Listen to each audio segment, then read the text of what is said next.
अस्सलाम वालेकुम। हम स्वार्म इंटेलिजेंस की अपनी बात को आगे चलाते हैं। Why learn from insects.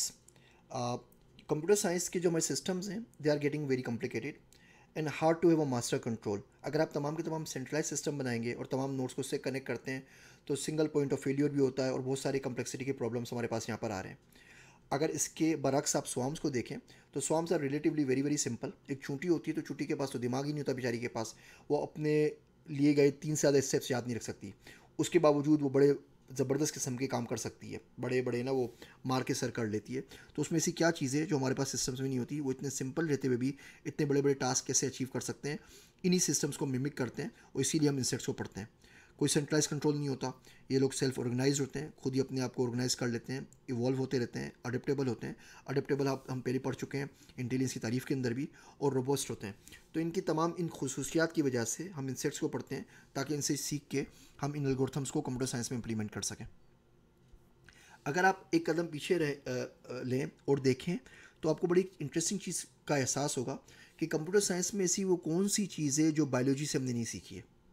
आप मेमोरी की बात करते हैं, वो इंसानों से सीखा है। हम पूरे न्यूरल नेटवर्क की बात करते हैं, वो इंसानी दिमाग को देखकर बनाया गया। हम पूरे इवोल्यूशनरी एल्गोरिथम्स की, जेनेटिक प्रोग्रामिंग की, जेनेटिक एल्गोरिथम्स की बात करते हैं। ये सारे के सारे इसकी इंस्पायरेशन हमारे डीएनए से ली गई। आप एलन ट्यूरिंग का टेस्ट देख लें, आप मिगलो का परसेप्ट्रॉन देख लें, आप सेमोर क्रे के जो सुपर कंप्यूटर सिस्टम्स बनाए थे, वन न्यूमैन का पूरा आर्किटेक्चर देख लें। ये तमाम की तमाम कंप्यूटर सिस्टम्स की, कंप्यूटर साइंस की जो इंस्पायरेशन हैं वो बायोलॉजी से ही आई हैं। तो जब पूरे का पूरा कंप्यूटर साइंस चली बायोलॉजी के ऊपर रहा है, आप इमेज को देख लें, आप परसेप्शन को देख लें, आप साइट को देख लें, आप स्मेल को देख लें, आप नेचुरल स्पीच को देख लें, आप एनएलपी को देख लें, तो अगर हम दो चार चीज़ें कंप्यूटर से और सीख लेंगे, सोशल इंसेक्ट से, तो क्या क़यामत आ जाएगी। नेचर के पास हमेशा एक काम को करने के बहुत सारे सॉल्यूशंस होते हैं। अगर उड़ते हैं तो हर परिंदे का उड़ने का तरीक़ाकार अलग होता है। अगर बर्ड नेस्ट बनाते हैं तो हर परिंदे का, हर जानवर का नेस्ट बनाने का, घोंसला बनाने का तरीक़ाकार अलग है। अगर खाना जमा करते हैं तो वो भी तरीक़ाकार अलग है। इसका मतलब ये हुआ नेचर एक ही प्रॉब्लम को हज़ारों तरीके से सॉल्व करता है। तो शायद जिस तरीके से हम सॉल्व कर रहे हो वो इतना ऑप्टिमाइज़ ना हो, और आगे हम एग्जांपल में देखेंगे कि जो हमेशा सही सोल्यूशन होता है लाजमी नहीं है कि वो ऑप्टिमाइज सोल्यूशन भी हो। नेचर के अंदर तमाम की तमाम चीज़ें प्रोग्राम हुई होती है मल्टीटास्किंग के लिए। ये कंप्यूटर साइंस बड़ा प्रॉब्लम होता है, इसमें सारी चीज़ें हमारी सिक्वेंशियल चलती है। हमने इंटेलिजेंस में देखा कि इंसान सिक्वेंशियल मशीन है, हर काम हम सिक्वेंशियल करते हैं। तो क्या हम मल्टीटास्किंग का कोई तरीका हशरातुल अर्थ से सीख सकते हैं, जानवरों से सीख सकते हैं? तो अगर हम बायोलॉजी को कंप्यूटर साइंस में मर्ज करते हैं तो दोनों फील्ड एक दूसरे को फ़ायदा पहुँच सकती हैं, पहुँचा सकती हैं। हम कंप्यूटर साइंस को बायोलॉजी की तरक्की के लिए इस्तेमाल कर सकते हैं, नई मेडिसिन बनाने के लिए, नई डीएनए मैपिंग करने के लिए, जिससे आजकल हम कोरोना की दवाई ढूंढ रहे हैं, उसकी क्योर किस तरीके से होगी, और बाकी चीज़ों की क्योर ढूंढ सकते हैं कंप्यूटर को इस्तेमाल करते हुए बायोलॉजी में। और बायोलॉजी से इन प्रिंसिपल्स को सीख के हम कंप्यूटर साइंस की वर्किंग को और एल्गोरिथम्स को आगे इंप्रूव कर सकते हैं। एक जो स्वार्म सिस्टम हमारे पास होता है उसकी कुछ प्रॉपर्टीज़ होती हैं। सबसे पहला वो सिंपल रूल्स होते हैं, कोई मुश्किल चीज़ नहीं होती, सिंपल रूल्स आप इम्प्लीमेंट करते हैं, आपके पास स्वार्म सिस्टम आ जाता है। कोई सेंट्रलाइज कंट्रोल नहीं होता। एक इमरजेंट आउटपुट होता है। इमरजेंट आउटपुट हम उस चीज़ को कहते हैं कि अगर आप पार्ट्स को आपस में जमा करें तो उसका टोटल वो नहीं होता, वे 2+2=5 होता है, 4 नहीं होता। मैं आपको छोटी सी मिसाल देता हूँ। आप रोड के ऊपर हैं और रोड के ऊपर ट्रैफिक जाम होता है, और आप में से कौन सा ऐसा शख्स होगा जिसने ज़िंदगी के अंदर ट्रैफिक जैम को एक्सपीरियंस ना किया हो।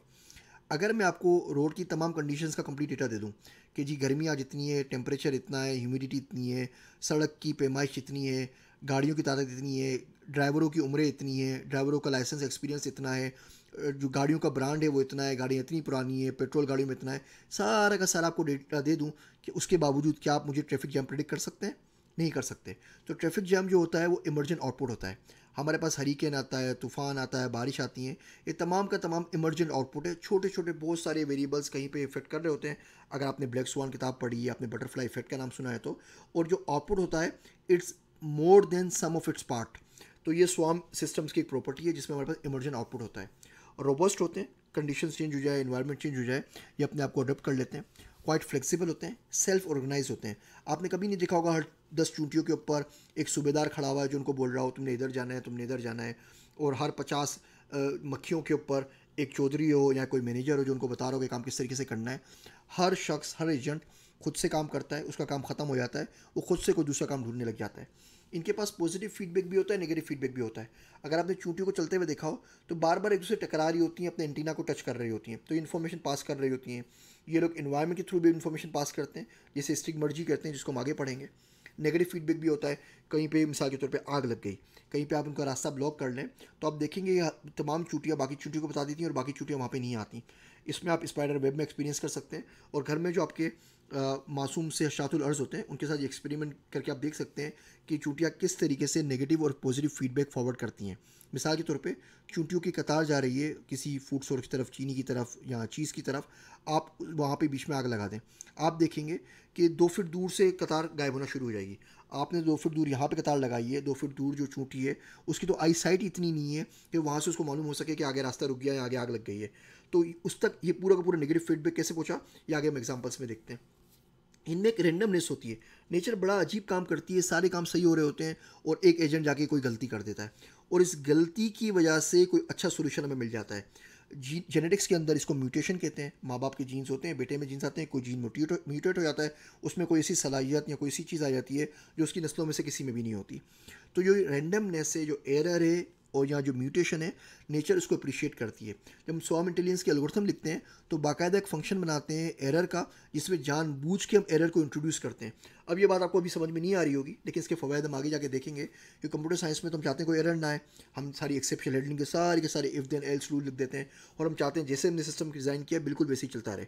स्वार्म इंटेलिजेंस में नहीं होता। स्वार्म इंटेलिजेंस और नेचर के अंदर जनरली जो एरर्स होते हैं उनको अप्रिशिएट किया जाता है। जैसे हम गुनाह की भी बात करते हैं ना, सूफिया कराम कहते हैं गुनाह के बारे में जब तक परेशान रहें जब तक वो हो ना जाए, एक दफ़े हो जाए अब आगे चलें, तौबा करें, ज़िंदगी पड़ी है।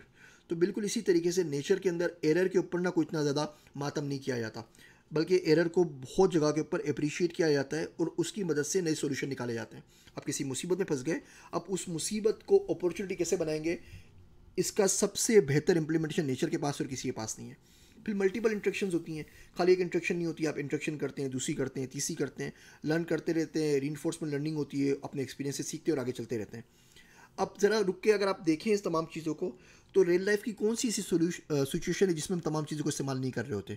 हम बैंक में जाते हैं, मार्केट में जाते हैं, हम भाव-ताव करते हैं, मुख्तलिफ लोगों से बात करते हैं, हम किसी को फ़ोन करके पूछते हैं, बोलते हैं जी इसका रेट कम हो गया, इसका रेट चढ़ गया, इसका रेट कम हो गया, फ़लाँ इलाके में गया था, वहाँ सिक्योरिटी की सिचुएशन है, वहाँ हड़ताल हो गई है, वहाँ फायरिंग हो गई है, वहाँ रोड ब्लॉक है। हम दोस्तों को बताते हैं। ये तमाम इंटरेक्शन हम अपनी डेली लाइफ में इस्तेमाल कर रहे होते हैं, नेचर भी कर रही होती है, कंप्यूटर साइंस के एल्गोरिथम्स नहीं कर रहे होते।